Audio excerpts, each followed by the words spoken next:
జగిత్యాల నుంచి BRS జైత్రయాత్ర మొదలవుతుందని BRS working president తారక రామారావు అన్నారు. జగిత్యాల జిల్లా కేంద్రంలో ఈ నెల 20న నిర్వహించనున్న మాజీ సీఎం కేసీఆర్ ప్రజా ఆశీర్వాద సభ ఏర్పాట్లను మాజీ మంత్రి హరీష్ రావుతో కలిసి కేటీఆర్ పరిశీలించారు. అనంతరం మాజీ మంత్రి జీవన్ రెడ్డిని కలిసిన అనంతరం విలేకరులతో ఆయన మాట్లాడారు. జగిత్యాలలో జీవన్ రెడ్డి చేరిక అంశంతో ఒక పండుగ వాతావరణం కనిపిస్తుందని ఆయన పేర్కొన్నారు. రాష్ట్రంలో రాజకీయ పునరేకీకరణ జరుగుతుందని వివరించారు. సింహాల్లాగా కేసీఆర్ బయటకు వస్తున్నారంటే గుంటనక్కల గుండెల్లో రైలు పరిగెడుతున్నాయని అన్నారు. దాదాపు సంవత్సరం తర్వాత కేసీఆర్ బయటకు వస్తుండే కాంగ్రెస్ కుట్రలు కుతంత్రాలకు తెరలేపుతుందని ఆయన మండిపడ్డారు. జగిత్యాలలో జరిగే జైత్రయాత్ర సభను అడ్డుకునే చిల్లర పనులు కాంగ్రెస్ ప్రభుత్వం చేస్తుందని ఆరోపించారు. కార్యక్రమంలో పాల్గొన్న మాజీ మంత్రి హరీష్ రావు మాట్లాడుతూ జీవన్ రెడ్డి చేరిక ఉత్తర తెలంగాణలో పార్టీకి బలాన్ని ఇస్తుందని అన్నారు. వీళ్ళతో కూడిన రాజకీయ నాయకుడు జీవన్ రెడ్డి అని పేర్కొన్నారు. లోక్సభలో బీఆర్ఎస్ ఎంపీలు లేని లోటు తొలుస్తోందని మాజీ మంత్రి హరీష్ రావు అన్నారు. బీజేపీ ఎంపీ వ్యాఖ్యలపై కాంగ్రెస్ బీజేపీ ఎంపీలు పెదవులు మూసుకొని కూర్చున్నారని మండిపడ్డారు. సమావేశంలో మాజీ మంత్రి కొప్పుల ఈశ్వర్, జిల్లా అధ్యక్షుడు విద్యాసాగర్, ఎమ్మెల్సీ రమణ, ఎమ్మెల్యేలు కౌశిక్ రెడ్డి, సంజయ్, రాజేశ్వర్ రెడ్డి, మాజీ జడ్పీ చైర్పర్సన్ దా వసంత, పలువురు బీఆర్ఎస్ నాయకులు కార్యకర్తలు పాల్గొన్నారు.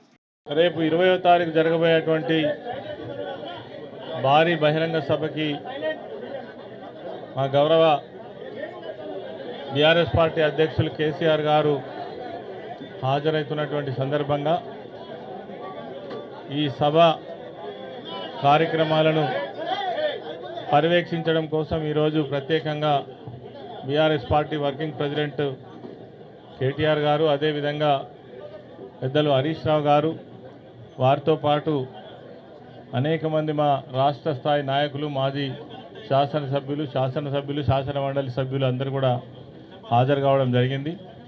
ఈ యొక్క సభ ఈ ప్రాంతంలో గత 2.5 సంవత్సరాలుగా బీఆర్ఎస్ పార్టీకి సంబంధించినటువంటి ఒక భారీ బహిరంగ సభ నిర్వహించాలనే ఉద్దేశంతో నిర్వహిస్తున్న సందర్భంగా జీవన్ రెడ్డి గారి చేరిక కూడా ఇందులో ప్రధానమైనటువంటి అంశంగా ముందుకు పోవడం జరుగుతూ ఉంది. అదేవిధంగా కేసీఆర్ గారు ఈ ప్రభుత్వం చేస్తున్నటువంటి అనేక ప్రజా వ్యతిరేక కార్యక్రమాలకు సంబంధించి కూడా వారు ప్రజలను ఉద్దేశించి మాట్లాడే అవకాశం ఉంది. కాబట్టి ఈ సభకు భారీ సంఖ్యలో హాజరు కావాలని కోరుకుంటూ ఇప్పటికే ఎండలు ఎక్కువ ఉన్నందున అన్ని రకాల సదుపాయాలు కూడా చేయడం జరుగుతూ ఉంది.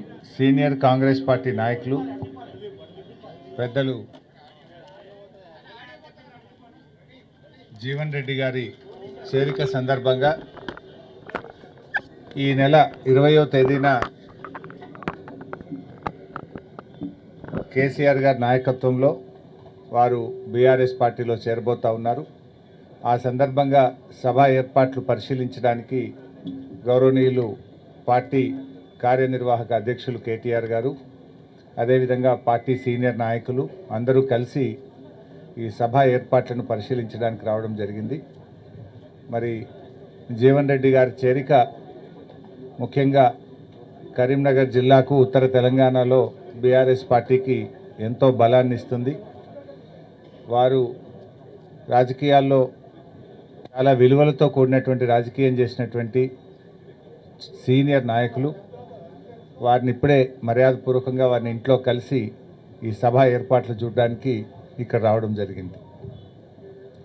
మిగతా విషయాలన్నీ అధ్యక్షులు వర్కింగ్ ప్రెసిడెంట్ కేటీఆర్ గారు చెప్తారు.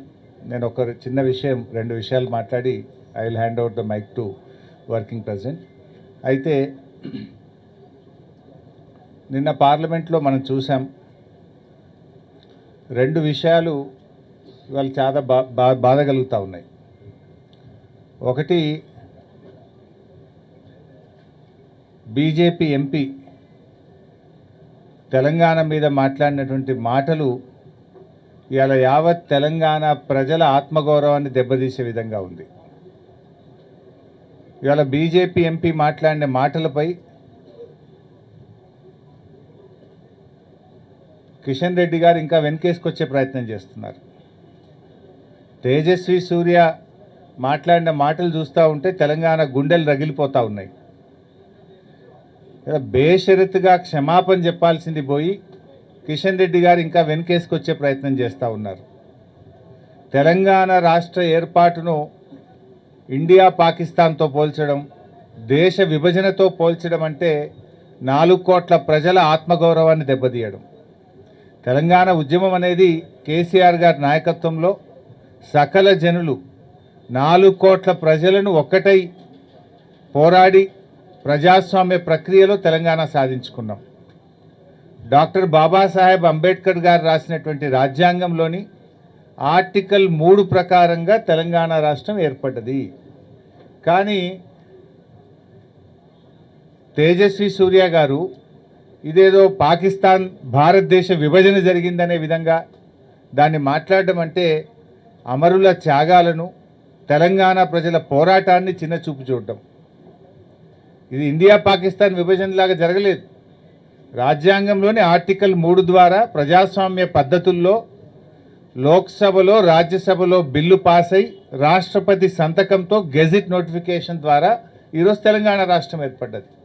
అంటే కనీస అవగాహన లేకుండా తెలంగాణ మీద విషం జిమ్మేటువంటి ప్రయత్నం, తెలంగాణ ఉద్యమం మీద, తెలంగాణ ప్రజల మీద, తెలంగాణ రాష్ట్రం మీద ఒక విషం జిమ్మేటువంటి ప్రయత్నం చేస్తూ ఉన్నారు. ఒక ఎంపీ తప్పు మాట్లాడితే వెంటనే ఆ పార్టీ నాయకత్వం కానీ, రాష్ట్ర నాయకత్వం కానీ నువ్వు తప్పు మాట్లాడినావని బేషరతుగా క్షమాపణ చెప్పించాలి. కానీ అది చేయకుండా ఇంకా వెనుకేసుకొచ్చేటువంటి ప్రయత్నం చేస్తూ ఉన్నారు. ఒకటి మాత్రం స్పష్టంగా కనబడ్డది, నిజంగా బీఆర్ఎస్ ఎంపీలు లోక్సభలో లేని లోటు మాత్రం నిన్న కనబడ్డది. బీఆర్ఎస్ ఎంపీలే ఉండి ఉంటే అప్పుడే ఆన్ ద స్పాట్ తేజస్వి సూర్యకు ధీటైనటువంటి సమాధానం మరి తెలంగాణ బిడ్డల తరఫున బీఆర్ఎస్ చెప్పి ఉండేది. ఇవాళ 8 మంది కాంగ్రెస్ ఎంపీలు ఉన్నా, 8 మంది బీజేపీలు ఎంపీలు ఉన్నా తెలంగాణ రాష్ట్రానికి ప్రజలకు అవమానం జరుగుతుంటే పెదవులు మూసుకొని కూర్చున్నారు. మనం చూసిన మొన్ననే రాజ్యసభలో బీఆర్ఎస్ ఎంపీలు ఉన్నారు 3. కాళేశ్వరం ప్రాజెక్టు మీద కేంద్ర మంత్రి, జలవనరుల మంత్రి అడ్డగోలుగా మాట్లాడిండు. అవాకులు చెవాకులు పేలితే మన ఎంపీ సురేష్ రెడ్డి గారు, మన బీఆర్ఎస్ ఎంపీ వడ్డిరాజు రవిచంద్ర గారు ధీటైనటువంటి సమాధానం చెప్పింది. కేంద్ర మంత్రి నోరు మూపించేటువంటి విధంగా కాళేశ్వరం ప్రాజెక్టు తెలంగాణకు వరప్రదాయని, నువ్వు పిచ్చి పిచ్చి మాటలు అవగాహన లేకుండా మాట్లాడుతున్నావని అదే సభలో ఉన్న బీఆర్ఎస్ ఎంపీలు స్పీకర్ గారిని కలిసి ఒప్పించి టైం తీసుకొని రికార్డు సరిచేసిండ్రు, కేంద్ర మంత్రికి ధీటైన సమాధానం చెప్పిండ్రు. అదేమో ఒక ప్రాజెక్టుకు సంబంధించింది. ఇది యావత్ తెలంగాణ జాతిని అవమానపరిచే విధంగా, తెలంగాణ రాష్ట్ర ఏర్పాటు ప్రక్రియనే అవమానపరిచే విధంగా, తెలంగాణ 4 కోట్ల ప్రజలను ఆత్మగౌరవాన్ని దెబ్బతీసే విధంగా మాట్లాడితే 8 బీజేపీలు ఎంపీ, 8 కాంగ్రెస్ ఎంపీలు ఉండి ఏం లాభం? ఎందుకు పెదవులు మూసుకున్నారు అని నేను అడుగుతా ఉన్నా. అంటే దిష్టి బొమ్మల్లాగా కూర్చున్నారు మీరు. అంటే మీకు తెలంగాణ బాధ్యత లేదా? నిజంగా రాజ్యసభలో బీఆర్ఎస్ ఎంపీలు ఉంటే తిప్పికొట్టిండ్రు. ఇవాళ లోక్సభలో బీఆర్ఎస్ ఎంపీలే ఉండుంటే తేజస్వి సూర్యకు మూతి బగిలే విధంగా సమాధానం చెప్పుండేవాళ్ళు.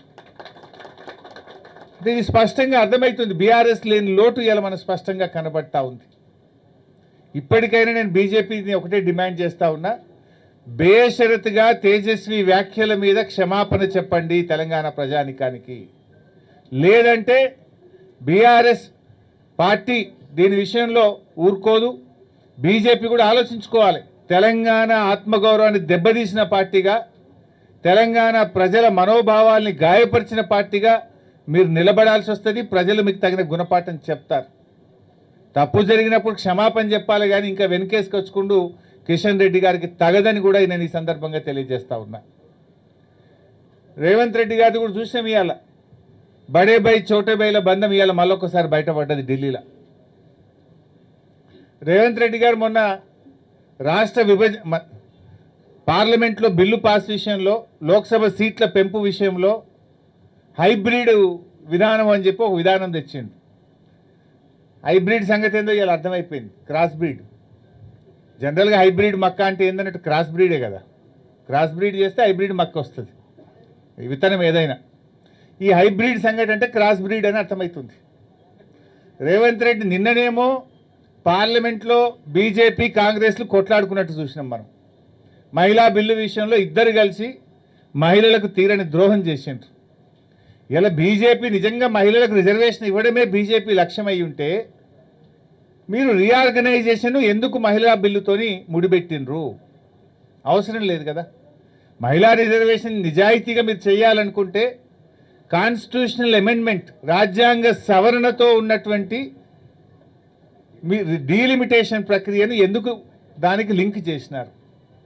మీకు తెలుసు, మీకు 2/3 మెజార్టీ లేదని బీజేపీకి తెలుసు. మరి డీలిమిటేషన్ బిల్లు పాస్ కావాలంటే 2/3 మెజారిటీ ఉంటేనే పార్లమెంట్లో బిల్లు పాస్ అవుతుంది. లోక్సభలో బీజేపీకి 2/3 మెజారిటీ లేదని బీజేపీకి స్పష్టంగా తెలుసు. 2/3 కావలసినటువంటి ఆల్మోస్ట్ 68 సీట్లు బీజేపీకి తక్కువగా ఉన్నాయి. మరి తెలిసి బీజేపీ ఎందుకు పెట్టింది అంటే రాజకీయంగా పెట్టింది. బీజేపీకి చిత్తశుద్ధి లేదు.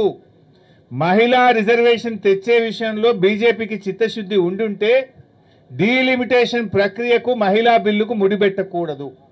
మీరు ముడిపెట్టినారంటేనే మీకు నిజంగా బిల్లు పాస్ అవ్వడం, మహిళలకు రిజర్వేషన్ రావడం విషయంలో బీజేపీకి చిత్తశుద్ధి లేదు అనేటువంటి విషయం అర్థమవుతా ఉంది. మీకు 2/3 లేదని తెలుసు కదా.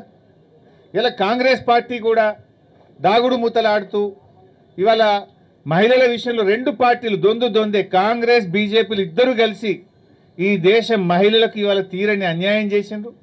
మహిళా బిల్లు విషయంలో 2 రాజకీయ పార్టీలు కలిసి నాటకాలు ఆడుతూ ఉన్నాయి. ఈరోజు ఇవాళ రేవంత్ రెడ్డి గారు కేంద్ర మంత్రి శ్రీనివాస్ వర్మ ఇంటికి టిఫిన్కి పోయిండు బ్రేక్ఫాస్ట్. ఒకవైపు ఏం జరుగుతుంది? బీజేపీ ఏమో మహిళా బిల్లుకు కాంగ్రెస్ మద్దతు ఇయ్యలేదు, కాంగ్రెస్ నాయకుల ఇండ్లు ముట్టడించండి అని బీజేపీ పిలుపునిస్తుంది. రేవంత్ రెడ్డి ఏమో ఆ కేంద్ర మంత్రి ఇంటికి టిఫిన్కి పోతాడు పొద్దుగాల. అంటే ఏం నాటకాలు ఆడుతున్నారు మీరు? ఇదే కేంద్ర ప్రభుత్వం కాంగ్రెస్ ఎంపీలో ఇల్లు ముట్టడి అంటది, అదే కేంద్ర మంత్రి ఇంటికి రేవంత్ రెడ్డి భోజనానికి పోతాడు. అంటే నీ హైబ్రిడ్ సిద్ధాంతం ఇదేనా? ఇక నీ క్రాస్ బ్రీడ్ సిద్ధాంతం ఇదేనా? నాకైతే ఆ రాహుల్ గాంధీకి సోనియా గాంధీ గారికి అర్థమవుతుందో లేదో నాకు అర్థమవుతలేదు. ఈ క్రాస్ బ్రీడ్ సిద్ధాంతంతో ఈ రేవంత్ రెడ్డి చేసే ఈ హైబ్రిడ్ పనులతో కాంగ్రెస్ పార్టీ బతికి బట్టగట్టదా? కాంగ్రెస్ సిద్ధాంతం నిలుస్తుందా? అసలు ఆయన చెప్తున్నది ఏంది? ఇవాళ పొద్దున ఏడిపోయినావు నువ్వు. ఇవాళ దేశమంతా కాంగ్రెస్ నాయకుల ఇల్లు బీజేపీలు ముట్టడిస్తుండ్రు, నువ్వేమో కేంద్ర మంత్రి ఇంటికి టిఫిన్కి పోతున్నావు. అంటే నీ విధానం ఏంది? నీ పద్ధతి ఏంది? అసలు మీ పోరాటంలో ఉండే డ్రామాలు ఏందో ప్రజలకు అర్థమైతలేవా? నిజంగా కాంగ్రెస్ బీజేపీల పోరాటం నిజమైతే నువ్వు ఎట్లా పోతావు పొద్దుగాల? అంటే మీరంతా కూడబలుకొని ఈ దేశ మహిళల్ని మోసం చేసిండ్రు. ఈ దేశానికి ఇవాళ మహిళా రిజర్వేషన్ విషయంలో మీకు చిత్తశుద్ధి లేదు. ఆనాడు కేసీఆర్ గారి నాయకత్వంలో తెలంగాణ మొదటి శాసనసభలోనే మహిళలకు చట్టసభల్లో రిజర్వేషన్ కల్పించాలని ఆ రోజు బీఆర్ఎస్ పార్టీ ఏకగ్రీవ తీర్మానం చేసి కేంద్ర ప్రభుత్వానికి పంపింది. బీజేపీ మీద నెపం పెట్టి కాంగ్రెస్ తప్పించుకునే ప్రయత్నం చేసింది, కాంగ్రెస్ మీద నెపం పెట్టి ఇలా బీజేపీ తప్పించుకునే ప్రయత్నం చేస్తుంది. 2 పార్టీలు కలిసి ఈ దేశం మహిళలకు ఇలా తీరని అన్యాయం చేస్తూ ఉన్నారు. ఇలా బీజేపీకి మెజార్టీ లేదని తెలిసి డీలిమిటేషన్తో 2/3 మెజార్టీతో లింక్ పెట్టడం అంటే బీజేపీకి చిత్తశుద్ధి లేదు, కాంగ్రెస్కు కూడా క్లారిటీ లేదు. 2 పార్టీలు కలిసి ఇలా మహిళల్ని మోసం చేస్తూ ఉన్నారు. ముఖ్యంగా రేవంత్ రెడ్డి ఇలా అన్నీ కూడా అర్థమవుతూ ఉన్నాయి. ఎందుకంటే ఇలా ఇంకోటి ఆలోచించండి, తేజస్వి సూర్య వ్యాఖ్యల మీద ఇప్పటి వరకు రేవంత్ రెడ్డి ఖండించలే. ఎందుకు? బడే బైక్ కోపం వస్తుందనా? నువ్వు తెలంగాణ ముఖ్యమంత్రివి, తెలంగాణ ఏర్పాటునే ప్రశ్నించే విధంగా పార్లమెంట్లో మాట్లాడి, బయట ఎక్కడో మాట్లాడితే సంబంధం లేదు, అది పార్లమెంట్ రికార్డులో పోయింది. మరి దాన్ని ఈరోజు కూడా రేవంత్ రెడ్డి ఖండించాడు తేజస్వి సూర్య వ్యాఖ్యలను. అంటే నీ రిలేషన్ ఏంటి? పొద్దుగా లేచి కేంద్ర మంత్రి ఇంటికి బీజేపీ ప్రభుత్వం ఇంటికి పోతావు నువ్వు. ఇవాళ ప్రజలు అన్నీ కూడా గమనిస్తూ ఉన్నారు. బట్ ఏది ఏమైనా తప్పకుండా మళ్ళీ రాష్ట్రంలో ఒకటి మాత్రం క్లారిటీ వచ్చింది, రేవంత్ రెడ్డి పోవాలి, కేసీఆర్ రావాలి. ఇదే ఈ రాష్ట్రంలో ఏ నోట వినబడుతున్న నినాదం. అది ఖాయమైపోయింది. డేట్ ఎప్పుడు, టైం ఎప్పుడు, ఎన్నిక ఎప్పుడు అనేది మాత్రమే తేలాల్సింది తప్ప రేవంత్ రెడ్డి పోవాలి, కేసీఆర్ రావాలి అనేది ఇవాళ రాష్ట్రంలో 4 కోట్ల ప్రజల నోట మాట కూడా ఇదే ఉంది. ఈ మాట నిజమైతుంది. దానికి సంకేతమే ఈరోజు జీవన్ రెడ్డి గారి చేరిక. అందరికీ ధన్యవాదాలు. ఇవాళ జగిత్యాలలో ఒక పండుగ వాతావరణం కనబడతా ఉంది. పెద్దలు మాజీ మంత్రివర్యులు జీవన్ రెడ్డి గారు, పార్టీ అధ్యక్షులు, తెలంగాణ తొలి ముఖ్యమంత్రి కేసీఆర్ గారి నాయకత్వంలో మరి బీఆర్ఎస్లో చేరబోతూ ఉన్నారు అనే ఒక కోలాహలం, ఒక పండుగ వాతావరణం ఇవాళ అందరికీ కనబడతా ఉంది. హరీష్ రావు గారు ఇప్పుడు మర్యాదపూర్వకంగా జీవన్ రెడ్డి గారి ఇంటికి వెళ్ళి వారిని స్వాగతించి పలకరించి, వారికి గతంలో దాదాపుగా ఒక 25 సంవత్సరాలుగా వారికి ఉన్న పరిచయం కూడా ఇద్దరికి ఉంది కాబట్టి వారిని పలకరించి సాధారణంగా పార్టీలోకి వస్తున్నందుకు ధన్యవాదాలు చెప్పడం జరిగింది. ఇవాళ వాస్తవం ఏంటి అంటే రాష్ట్రంలో ఒక రాజకీయ పునరేకీకరణ జరుగుతూ ఉంది. సింహం బయటికి వస్తూ ఉంది అంటే గుంటనక్కల గుండెల్లో ఇలా రైలు ఉరుకుతున్నాయి. కేసీఆర్ గారు ఒక సంవత్సరం తర్వాత ఒక బహిరంగ సభకు వస్తున్నారంటే ఎన్నో రకాల కుట్రలకి కుతంత్రాలకి తెరలేపి కాంగ్రెస్ ప్రభుత్వం జగిత్యాలలో జరగబోతున్న జైత్రయాత్రను అడ్డుకునే ఒక చిల్లర ప్రయత్నం చేస్తూ ఉంది. ముఖ్యమంత్రి గారు, మంత్రులు ఎంత సిల్లీ పాలిటిక్స్ అంటే కేసీఆర్ గారు ఇక్కడికి వస్తున్నారంటే ముఖ్యమంత్రి గారు మేడిగడ్డకు పోతారట. 2.5 ఏళ్ళకి వెళ్ళి మేడిగడ్డకు పోయేందుకు ముఖ్యమంత్రికి టైం లేకుండే అర్జెంటుగా ముఖ్యమంత్రి గారికి కేసీఆర్ గారి బహిరంగ సభ ఇక్కడ ఉంటే టీవీలలో సగం కేసీఆర్ను చూపెట్టాలి, సగం రేవంత్ రెడ్డిని చూపెట్టాలి, పేపర్లలో సగం రేవంత్ రెడ్డిది రాయాలి, అవతలికు కేసీఆర్ది రాయాలని ఒక చిల్లర ప్రయత్నం. అంటే గింత కుత్సితమైన, గింత కుసంస్కారమైన, గింత చిన్న మెదడున్న ముఖ్యమంత్రి బహుశా భారతదేశంలో ఎవరు ఉండరు, ఒక రేవంత్ రెడ్డి తప్ప. ఆయనకు హైటే తక్కువ అనుకున్నాం, బుర్ర కూడా తక్కువనే. అంటే ఈ మాట ఎందుకు అంటున్నా అంటే నిజం గింత చిల్లరగా ఉండకూడదు రాజకీయం. కేసీఆర్ లాంటి ఒక నాయకుడు ఆయన ఇంకా గీ ఏజ్లో గీ స్థాయికి చేరుకున్న తర్వాత ఆయనకు పేపర్ వాళ్ళు ఏం రాస్తారు, టీవీ వాళ్ళు ఏం చూపెడతారు, ఆయనకి ఏమైనా ఉంటుందా? జగిత్యాలకు వచ్చుడు, జనాలను కలుసుడు, అందరి ముందు మాట్లాడుడు, లక్షలాది మందితో సంభాషించుడు కేసీఆర్ గారికి తెలిసిందే గది, ఆయన ప్రస్థానమే అది. అట్లాంటిది ఇవాళ ఆయన ఇక్కడికి వస్తుంటే కోరుట్లకి వెళ్ళి వచ్చేటోళ్ళందరికీ ఇక్కడికి రానియకుండా రోడ్డు తవ్వుతారట. 3 ఏళ్ళకి వెళ్ళి యాదికి రాలే రోడ్డు, ఇప్పుడే యాదికి వచ్చింది సడన్గా. ఇంత చీప్ పాలిటిక్స్, ఇంత చిల్లర ప్రయత్నాలతో జగిత్యాలలో జన ప్రభంజనాన్ని అడ్డుకుంటామని రేవంత్ రెడ్డి గారు, అదేవిధంగా ఇక్కడ ఉన్న హైబ్రిడ్ ఎమ్మెల్యే, హైబ్రిడ్ కూడా కాదు, ఏం బ్రీడో ఇది, ఏ బ్రీడో ఆ బ్రీడ్ ఎమ్మెల్యే ఇక్కడ ఉన్న ఆయన ఏ పార్టీ ఆయనకే తెలియదు. బీఆర్ఎస్ అని ప్రెస్ మీట్లో చెప్తాడు, కాంగ్రెస్ పార్టీ ఆఫీసులో కూర్చుంటాడు, కాంగ్రెస్ పార్టీ మంత్రి పక్కకు కూర్చుంటాడు. క్రాస్ బ్రీడ్ అనాలనా, హైబ్రిడ్ అనాలనా, ఏం బ్రీడ్ అనాలే, ఆయన ఏందో ఆయనే చెప్పుకోవాలి. వాళ్ళు రేవంత్ రెడ్డి భయం ఏంటంటే, కాంగ్రెస్లో భయం కూడా ఏంటంటే, ఇక్కడ కేసీఆర్ గారు వచ్చి, జీవన్ రెడ్డి గారు, కేసీఆర్ గారు, మా రమణన్న, మా వసంత అందరు కలిసి ఒక వేదిక మీదకి వెళ్ళి మాట్లాడితే జగిత్యాల నుంచే మళ్ళీ బీఆర్ఎస్ జైత్రయాత్ర మొదలవుతుంది, దండయాత్ర మొదలవుతుంది. రేవంత్ రెడ్డికి భరతం పట్టడానికి తెలంగాణ ప్రజలు మరి రంగం సిద్ధం చేసినారని ఒక వాతావరణం వస్తుందని ఆయనకు భయం పట్టుకుంది. ఆయన అట్టర్ ఫ్లాప్ పాలన, 6 గ్యారంటీలని, 420 హామీలని, 13 డిక్లరేషన్లు, అన్ని వర్గాలను మోసం చేసిన విషయం బయటపడుతుందని చెప్పి ఆయనకు భయం పట్టుకున్నది. అందుకే ఈ రకమైన చిలిపి ప్రయత్నాలు చేస్తూ ఉన్నారు. కానీ ఒకటి మాత్రం వాస్తవం, ఇదే జగిత్యాలలో కేసీఆర్ గారు గతంలో ఎన్నో బహిరంగ సభలు నిర్వహించారు. ఈ సభ కూడా అద్భుతంగా విజయవంతం అవుతుంది. ప్రభుత్వం ఎన్ని ప్రయత్నాలు చేసినా, ఎన్ని చిల్లర కుట్రలు చేసినా అన్నిటినీ కూడా అధిగమించడానికే మా పార్టీ నాయకత్వం అహరహం కూడా కష్టపడతా ఉన్నారు. మా సోదరులు పల్లా రాజేశ్వరరెడ్డి గారు ఇలా ప్రత్యేకంగా జనగామ శాసనసభ్యుడు ఇక్కడికి వచ్చి వారు జగిత్యాల కేంద్రంగా, జగిత్యాల నియోజకవర్గ పరిధిలో వారు బాధ్యత తీసుకున్నారు. పర్యవేక్షణ, అందరినీ కూడా కోఆర్డినేషన్ బాధ్యత, సమన్వయం.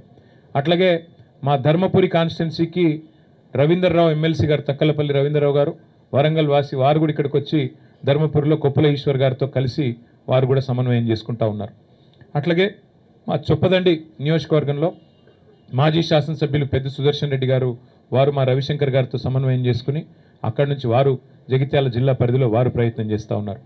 కోరుట్లలో గౌరవనీయులు మాజీ మంత్రి మరి శ్రీ ప్రశాంత్ రెడ్డి గారు, అక్కడ ఎమ్మెల్యే సంజయ్ గారితో, అట్లాగే మా జిల్లా పార్టీ అధ్యక్షులు విద్యాసాగర్ రావు గారితో వారు సమన్వయం చేసుకుంటూ ఉన్నారు. వేములవాడ అక్కడ మా పెద్దలు లక్ష్మీ నరసింహారావు గారితో మాజీ పార్లమెంట్ సభ్యులు తమ్ముడు బాల్కా సుమన్ గారు, వారు అక్కడ బాధ్యత తీసుకున్నారు. ఈ రకంగా పార్టీ నాయకత్వం మొత్తం కూడా సమిష్టిగా పనిచేస్తున్నది. ప్రాంగణంలో ఇక్కడ బాలమల్లు గారు, శ్రీనివాసరెడ్డి గారు ఉన్నారు.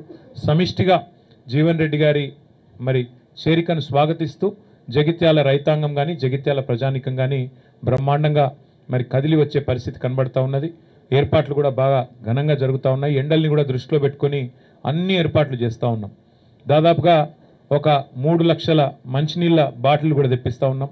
ఒక 2 లక్షల మజ్జిగ ప్యాకెట్లు కూడా తెప్పిస్తూ ఉన్నాం. ఇవన్నీ కూడా ఎందుకంటే సాయంకాలం సభ అయినప్పటికీ కూడా కేసీఆర్ గారు దాదాపుగా 5:30 గంటలకి ఇక్కడ చేరుకుంటారు. ఎండ చల్లబడ్డ తర్వాతనే సభ ప్రారంభమవుతుంది. 5:30 గంటలకి కేసీఆర్ గారు ఇక్కడ చేరుకుంటారు. చేరుకున్న తర్వాత 5-5:30 మధ్యలో చేరుకుంటారు. ఆ తర్వాత సభ ఒక గంటంబావు సేపు సభ జరుగుతుంది. దయచేసి పాత్రికేయ మిత్రులతో కూడా నా ప్రార్థన, మొన్న మీకు కొంత అసౌకర్యమైంది, మమ్మల్ని మన్నించండి. ఒక సోదరుడికి కాలుకు ఫ్రాక్చర్ కూడా అయింది. అట్లాగే కొన్ని కెమెరా ట్రైపాడ్లు కూడా ఇరిగినాయని చెప్పారు. తప్పకుండా వారి నష్టాన్ని మేము భర్తీ చేస్తాము. ఆ సోదరుడికి సంబంధించి కూడా మా ఎమ్మెల్యే సంజయ్ గారు, మిగతా మిత్రులు కూడా హాస్పిటల్ కూడా వచ్చారు, ఈశ్వర్ గారు కూడా వచ్చారు, జీవన్ రెడ్డి గారు కూడా వచ్చారు. ఆ బాధ్యత అంతా కూడా మేమే తీసుకుంటాం. ఎల్లుండి దయచేసి ప్రభుత్వం ఎన్ని చిక్కులు చికాకులు పెట్టినా, ఎంత ఇరిటేట్ చేసే ప్రయత్నం చేసినా దయచేసి ప్రజలు కూడా, మా కార్యకర్తలు కూడా ఓపికగా దయచేసి సంయమనంతో మన కార్యక్రమం కాబట్టి మనం మంచిగా విజయవంతం చేసుకుందాం. కేసీఆర్ గారు చాలా కాలం తర్వాత జగిత్యాల వేదిక నుండి తెలంగాణ ప్రజలను ఉద్దేశించి మాట్లాడబోతా ఉన్నారు. ఆయన ఏం మాట్లాడతారో వినాలని చెప్పి తెలంగాణ రైతులు, తెలంగాణ ఆడబిడ్డలు, తెలంగాణలోని మా విద్యార్థి తమ్ముళ్ళు, మా యువకులు, అట్లాగే పెద్ద మనుషులు అందరూ ఎదురు చూస్తూ ఉన్నారు. కాబట్టి ఈ కార్యక్రమాన్ని ఎంత సంయమనంతో, ఎంత సమన్వయంతో, ఎంత ఓపికతో, ఎంత మరి ఆలోచనాత్మకంగా మనం పోతే అంత మంచిది. కాబట్టి దయచేసి జగిత్యాలలో ఉండే మా ప్రతి సోదరుడు సోదరికి నా ప్రార్థన, ఇది మీ సభ, మీరు మాకు ఆతిథ్యం ఇస్తున్నారు కాబట్టి దయచేసి ఈ కార్యక్రమాన్ని విజయవంతం చేసే దిశగా అవసరమైతే జగిత్యాల కార్యకర్తలు ఒక మెట్టు దిగి చూస్తూ ఉన్నా. నేను కూడా మొన్నటి నుంచి మొదటిసారి మొన్న వచ్చినప్పుడు ఇప్పుడు కూడా మా రమణన్న, మా వసంతమ్మ వాళ్ళు కూడా మరి జీవన్ రెడ్డి గారి చేరికను స్వాగతిస్తూ అవసరమైతే ఒక వరుస మేము ఎన్నుకోండి, కొత్త వాళ్ళు వస్తున్నప్పుడు మేము ఆహ్వానించాలనే ఒక సంస్కారాన్ని, ఒక గౌరవాన్ని వారు ఇస్తున్నందుకు వారికి కూడా ప్రత్యేకంగా అభినందనలు తెలియజేస్తూ మా పత్రికా మిత్రులు కూడా చాలా సహకరించారు. మొన్న జరిగిన ఇబ్బందిలో కూడా, ఇంత ఎండలో కూడా మీకు కూడా ప్రత్యేకంగా ధన్యవాదాలు. కరీంనగర్ నుంచి వచ్చే స్టాఫర్లకు కూడా ప్రత్యేకంగా వారికి కూడా ప్రత్యేకంగా ఆహ్వానం, వారికి కూడా ఏర్పాట్లు చేస్తాము. హైదరాబాద్ నుంచి కూడా పత్రికా మిత్రులు కూడా వస్తూ ఉన్నారు, వారికి కూడా స్వాగతం. అట్లాగే కార్యక్రమం తప్పకుండా మంచి విజయం సాధించాలని ఆకాంక్షిస్తూ జగిత్యాల నుంచే బీఆర్ఎస్ జయత్రయాత్ర ప్రారంభమవుతుంది. తిరిగి జగిత్యాల నుంచే మళ్ళీ పూర్వ వైభవం సాధించడానికి, కేసీఆర్ గారు ముఖ్యమంత్రి కావడానికి జగిత్యాల ప్రజల ఆశీర్వాదంతోనే కదం తొక్కుదామని చెప్పి మీ అందరికీ కూడా విజ్ఞప్తి చేస్తూ థ్యాంక్ యూ.